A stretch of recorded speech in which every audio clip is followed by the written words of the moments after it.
with the house of Anthony Chuzzlewit and Son, from which one of the partners retires unexpectedly. Change begets change. Nothing propagates so fast. If a man habituated to a narrow circle of cares and pleasures, out of which he seldom travels, step beyond it, though for never so brief a space, his departure from the monotonous scene on which he has been an actor of importance would seem to be the signal for instant confusion, as if, in the gap he had left, the wedge of change were driven to the head, rending what was a solid mass to fragments. Things cemented and held together by the usage of years burst asunder in as many weeks. The mine which time has slowly dug beneath familiar objects is sprung in an instant, and what was rock before becomes but sand and dust. Most men, at one time or other, have proved this in some degree. The extent to which the natural laws of change asserted their supremacy in that limited sphere of action which Martin had deserted shall be faithfully set down in these pages. "What a cold spring it is," whimpered old Anthony, drawing near to the evening fire. "It was a warmer season sure when I was young." "You needn't go scorching your clothes into holes, whether it was or not," observed the amiable Jonas, raising his eyes from yesterday's newspaper.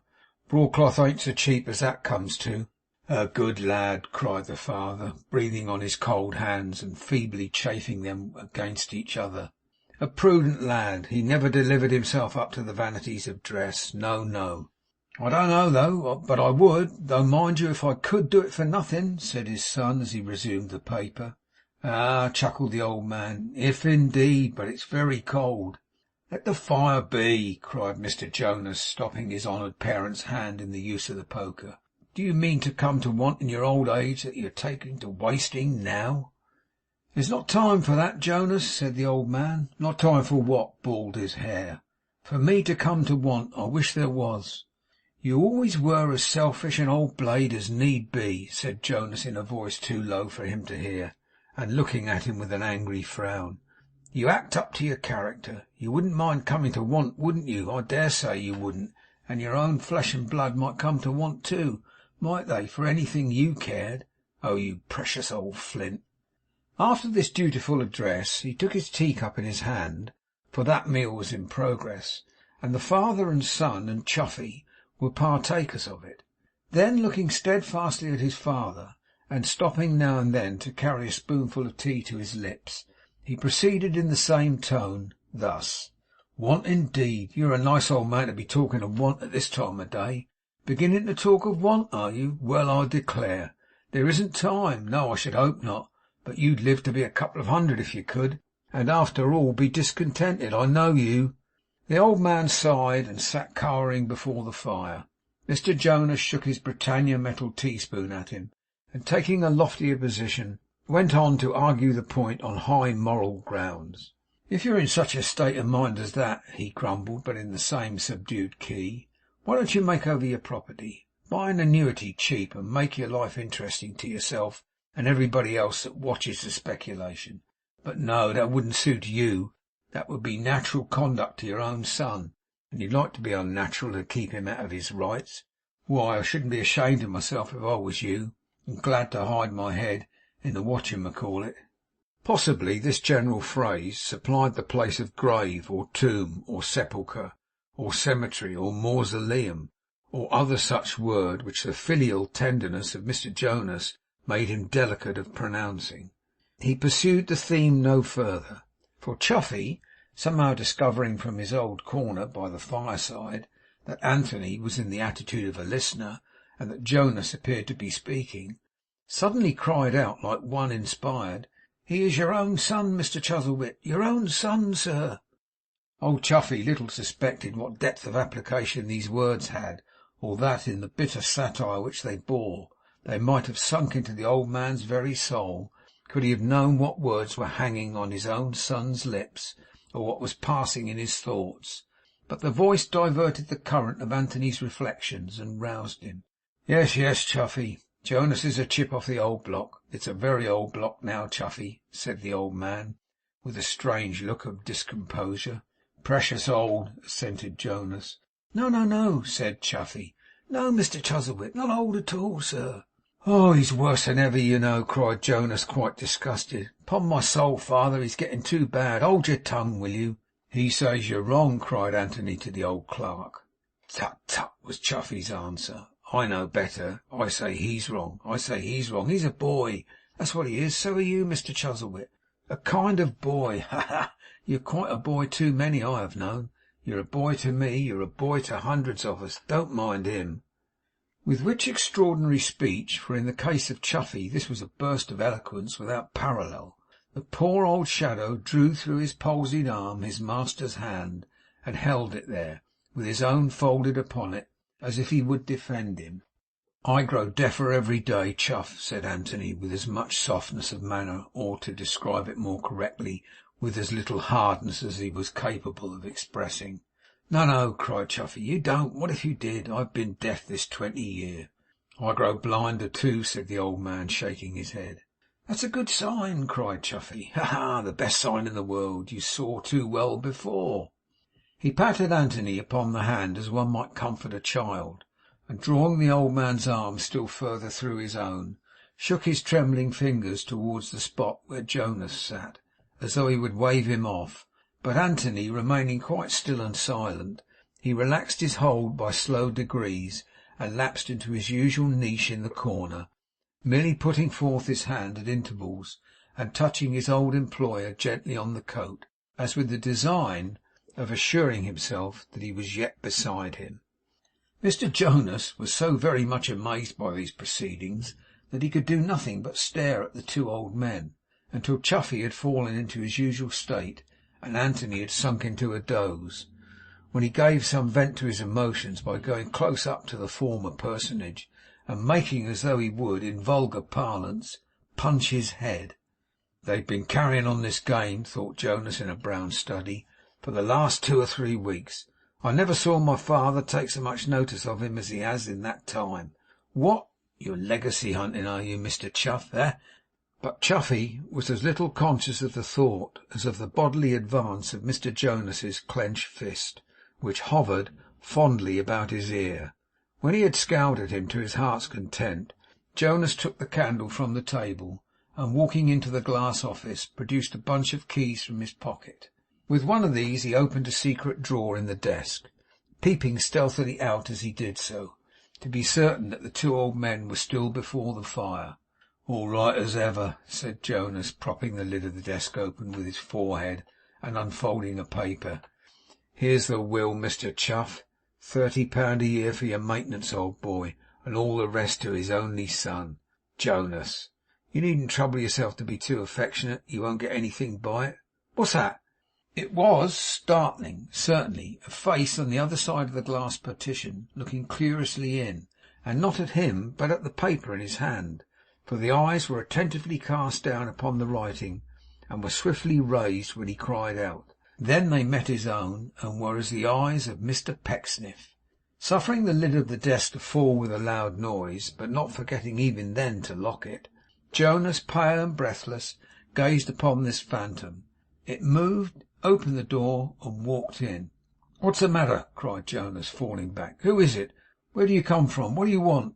"Matter?" cried the voice of Mr. Pecksniff, as Pecksniff in the flesh smiled amiably upon him. "The matter, Mr. Jonas?" "What are you prying and peering about here for?" said Jonas angrily. "What do you mean by coming up to town in this way, and taking one unawares? It's precious odd a man can't read the newspaper in his own office without being startled out of his wits by people coming in without notice.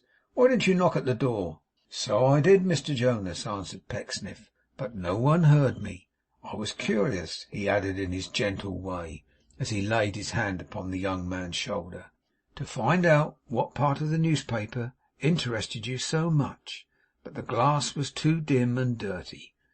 Jonas glanced in haste at the partition. Well, it wasn't very clean. So far he spoke the truth.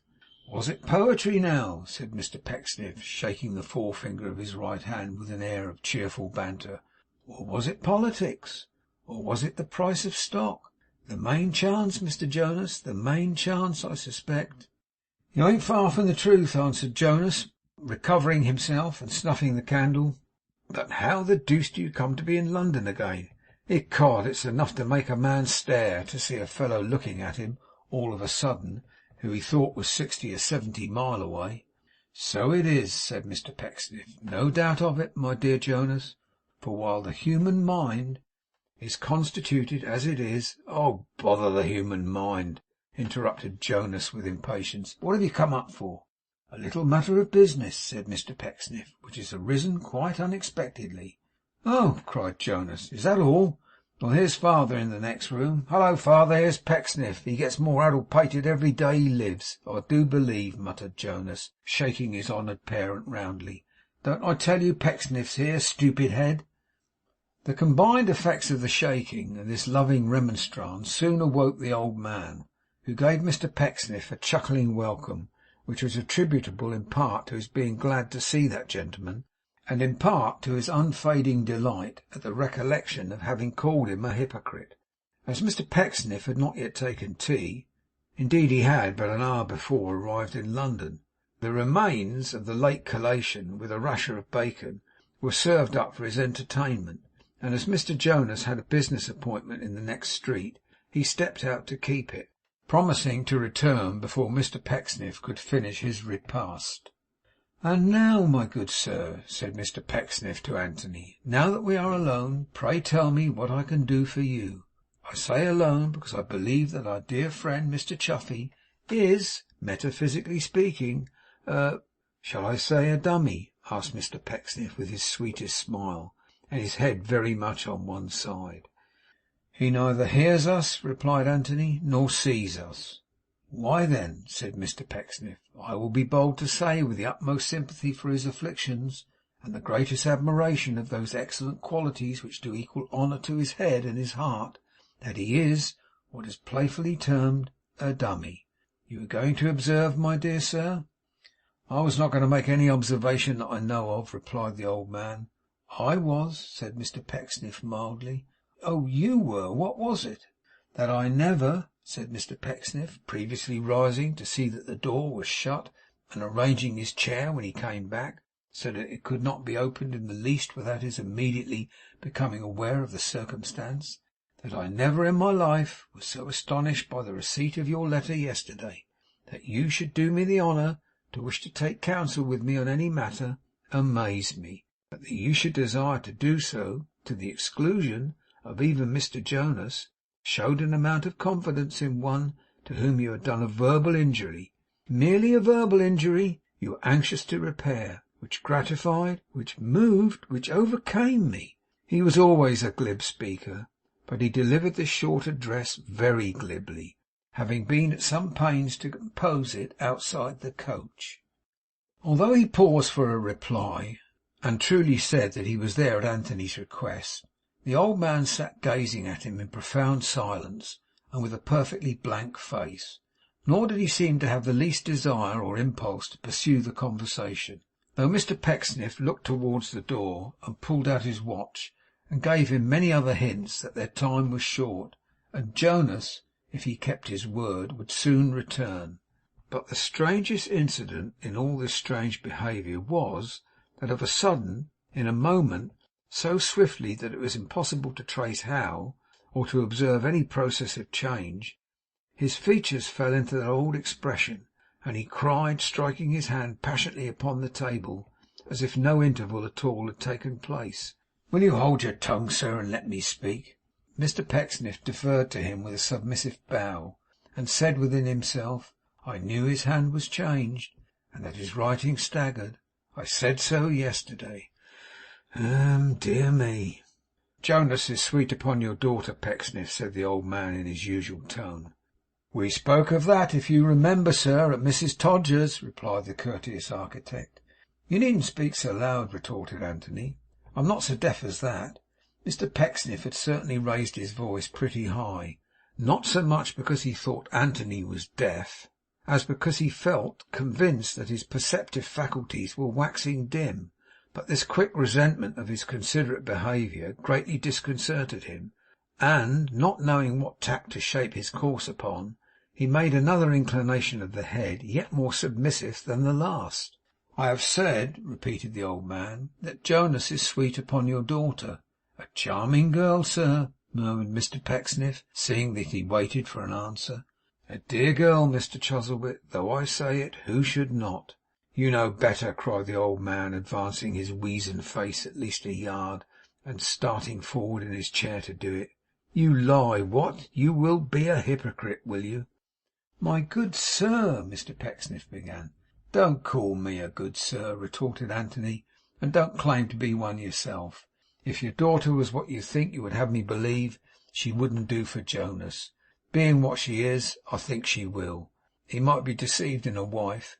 She might run riot, contract debts, and waste his substance. Now, when I am dead. His face altered so horribly as he said the word, that Mr Pecksniff really was fain to look another way.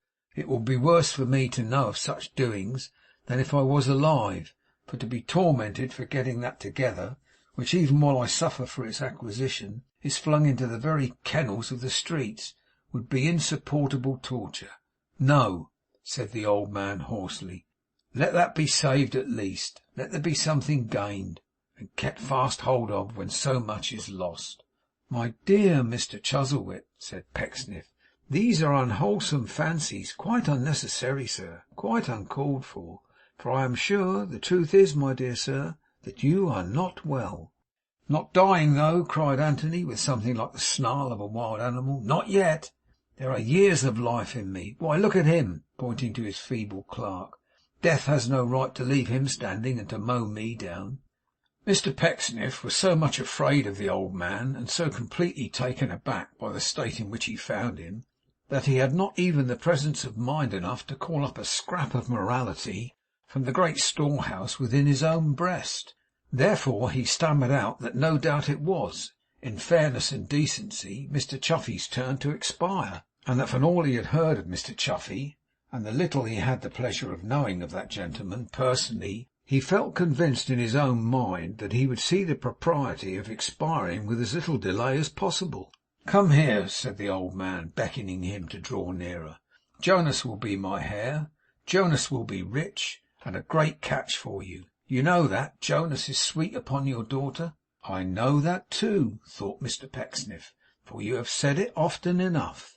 He might get more money than with her, said the old man, but she will help him take care of what they have. She is not too young or heedless, and comes of good hard griping stock. But don't you play too fine a game. She only holds him by a thread. If you draw it too tight, I know his temper, it'll snap. Bind him when he's in the mood, Pecksniff, bind him. You're too deep in your way of leading him on. Bah, you man of oil! Have I no eyes to see how you have angled with him from the first? Now I wonder, thought Mr Pecksniff, looking at him with a wistful face, whether this is all he has to say. Old Anthony rubbed his hands and muttered to himself, complained again that he was cold, drew his chair before the fire, and sitting with his back to Mr Pecksniff, and his chin sunk down upon his breast, was, in another minute, quite regardless or forgetful of his presence. Uncouth and unsatisfactory as this short interview had been, it had furnished Mr Pecksniff with a hint which, supposing nothing further were imparted to him, repaid the journey up and home again, for the good gentleman had never, for want of an opportunity, dived into the depths of Mr Jonas's nature, and any recipe for catching such a son-in-law, much more one written on a leaf out of his own father's book, was worth the having. In order that he might lose no chance of improving so fair an opportunity by allowing Anthony to fall asleep before he had finished all he had to say, Mr Pecksniff, in the disposal of refreshments on the table, a work to which he now applied himself in earnest, resorted to many ingenious contrivances for attracting his attention, such as coughing, sneezing, clattering the teacups, sharpening the knives, dropping the loaf, and so forth, but all in vain, for Mr Jonas returned, and Anthony had said no more. What, my father asleep again? He cried, as he hung up his hat and cast a look at him. Ah, and snoring, only hear. He snores very deep, said Mr Pecksniff. Snores deep, repeated Jonas. Let him alone for that. He'll snore for 6 at any time. Do you know, Mr. Jonas, said Pecksniff, that I think your father is, don't let me alarm you, breaking. Oh, is he though? Replied Jonas with a shake of the head which expressed the closeness of his dutiful observation. Ecod, you don't know how tough he is. He ain't upon the move yet. It struck me that he was changed, both in his appearance and manner, said Mr. Pecksniff. That's all you know about it, returned Jonas, seating himself with a melancholy air. He never was better than he is now. How are they all at home? How's Charity? Blooming, Mr. Jonas, blooming. And the other one, how's she? Volatile trifler, said Mr. Pecksniff, fondly musing. She is well, she is well. Roving from parlour to bedroom, Mr. Jonas, like a bee skimming from post to pillar, like the butterfly dipping her young beak into our currant wine, like the humming-bird. Ah, were she a little less giddy than she is, and had she but the sterling qualities of Cherry, my young friend. Is she so very giddy, then? Asked Jonas. Well, well, said Mr. Pecksniff with great feeling. Let me not be hard upon my child. Beside her sister Cherry she appears so. A strange noise that, Mr. Jonas. Something wrong in the clock, I suppose, said Jonas, glancing towards it. So the other one ain't your favourite, ain't she? The father was about to reply, and had already summoned into his face a look of almost intense sensibility, when the sound he had already noticed was repeated. Upon my word, Mr. Jonas, that is a very extraordinary clock, said Pecksniff. It would have been, if it had made the noise which startled them, but another kind of timepiece was fast running down, and from that the sound proceeded. A scream from Chuffey, rendered 100 times more loud and formidable by his silent habits, made the house ring from roof to cellar, and looking round they saw Anthony Chuzzlewit extended on the floor, with the old clerk upon his knees beside him. He had fallen from his chair in a fit, and lay there battling for each gasp of breath, with every shrivelled vein and sinew starting in its place, as if it were bent on bearing witness to his age, and sternly pleading with nature against his recovery. It was frightful to see how the principle of life, shut up within his withered frame, fought like a strong devil, mad to be released, and rent its ancient prison-house.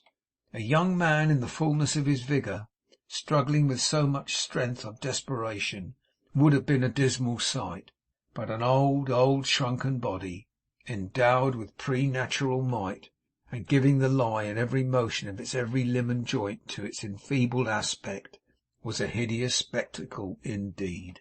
They raised him up and fetched a surgeon with all haste, who bled the patient and applied some remedies, but the fits held him so long that it was past midnight when they got him, quiet now, but quite unconscious and exhausted, into bed. Don't go, said Jonas, putting his ashy lips to Mr. Pecksniff's ear, and whispered across the bed. It was a mercy you were present when he was taken ill. Someone might have said it was my doing. Your doing? Cried Mr. Pecksniff. I don't know, but they might, he replied, wiping the moisture from his white face. People say such things. How does he look now? Mr. Pecksniff shook his head. I used to joke, you know, said Jonas, but I never wished him dead. Do you think he's very bad? The doctor said he was. You heard, was Mr. Pecksniff's answer. But he might say that to charge us more, in case of his getting well, said Jonas. You mustn't go away, Pecksniff. Now it's come to this, I wouldn't be without a witness for £1,000. Chuffey said not a word, and heard not a word. He had sat himself down in a chair at the bedside, and there he remained, motionless, except that he sometimes bent his head over the pillow, and seemed to listen. He never changed in this, though once in the dreary night, Mr. Pecksniff, having dozed, awoke with a confused impression that he had heard him praying and strangely mingling figures, not of speech, but arithmetic, with his broken prayers. Jonas sat there too, all night, not where his father could have seen him, had his consciousness returned, but hiding, as it were, behind him, and only reading how he looked in Mr. Pecksniff's eyes. He, the coarse upstart, who had ruled the house so long, that craven cur, who was afraid to move and shook so, that his very shadow fluttered on the wall. It was broad, bright, stirring day, when, leaving the old clerk to watch him, they went down to breakfast.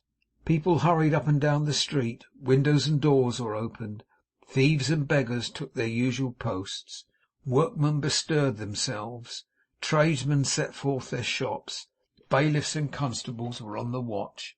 All kinds of human creatures strove, in their several ways, as hard to live as the one sick old man who combated for every grain of sand in his fast emptying glass, as eagerly as if it were an empire.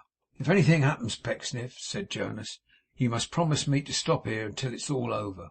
You shall see that I do what's right." "I know that you will do what's right, Mr Jonas," said Pecksniff. Yes, but I won't be doubted. No one shall have it in his power to say syllable against me," he returned. "I know how people will talk, just as if he wasn't old, or I had the secret of keeping him alive."